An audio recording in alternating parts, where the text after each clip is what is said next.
చంద్రబాబు నాయుడు గారు ఇంతకుముందు ఒక కథ చెప్పినారు, మీకు అందరికి గుర్తుందో లేదో. ఏం రా కథ అంటే, ఒక గ్రామంలో ఒక కుక్కను చంపాలనుకున్నాడంట. కానీ ఆ కుక్కను చంపితే గానీ గ్రామస్తులందరూ వాడిని కొట్టి చంపుతారంట. కాబట్టి వాడు ఏం చేసినాడు, రోజు ఒక 10 మంది కూర్చునే కాడికి పోయి ఒరే అది పిచ్చి కుక్కరా అని చెప్తాడంట.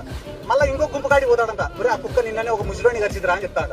మళ్ళీ ఇంకో గుంపు కాడికి పోతాడు, ఒరే ఆ కుక్క నిన్ననే చిన్న పిల్లోని గడిచిదిరా అని చెప్పి వన్ పైండే ఆ కుక్కను చంపుతాడంట. చంపితే గ్రామస్తులందరూ అబ్బా పిచ్చి కుక్క చంపిపోయింది రాని అంట.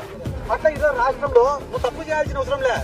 రోజు ఒక 4 టీవీ ఛానళ్లలో వీడు ఆడదాం ఆంధ్రాలో 100 ఎత్తినాడు, వాడు 300 ఎత్తినాడు, వాడు 400 ఎత్తినాడు, వీడు మైనింగ్ లో ఎత్తినాడు, వాడు పార్టీలో ఎత్తినాడు, వాడు లిక్కర్లో ఎత్తినాడు అని చెప్పి ఒక్క పథకం ఇవ్వకుండా డైలీ అన్ని ఛానళ్లలో జగన్ సార్ ఏం సార్ కరెంట్ ఛార్జీలు పెంచినారు కదా అంటే కేవిరెడ్డి భాస్కర్ అరెస్ట్. ఏం సార్ తల్లికి వందనం ఇలా మీరు అంటేనే 2 రేపు ఎల్లుండో సిద్ధార్థ రెడ్డి అరెస్ట్, 3వ రోజు మా రాజన్న అరెస్ట్. అంటే అరెస్టులను చూపించుకుంటా వీళ్ళు రాక్షసులు అని చెప్పుకుంటా ఈ రాష్ట్ర ప్రజలకు మొత్తం సున్నం పెట్టే ఆలోచనలో వీళ్ళు ఉన్నారు.